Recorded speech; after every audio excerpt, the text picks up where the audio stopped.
Merci, Simon.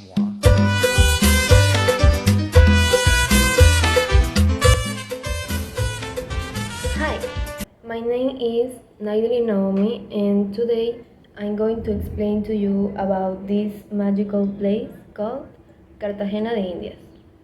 Located on the Caribbean coast of Colombia, it is a city with a rich history. It was founded in 1533 by the Spanish conquistador Pedro de Heredia and became an important port for trade to Spain and its colonies in America. Festivals and cultural traditions are very popular in Cartagena, like the International Music Festival.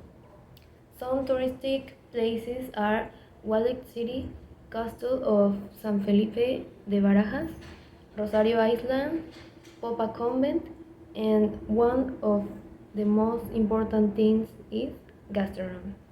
The food is a fusion of African, indigenous, and Spanish influences.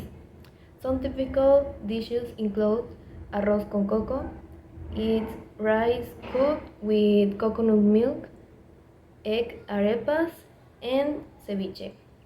Don't miss the opportunity to try these local delicacies and enjoy its beautiful beaches.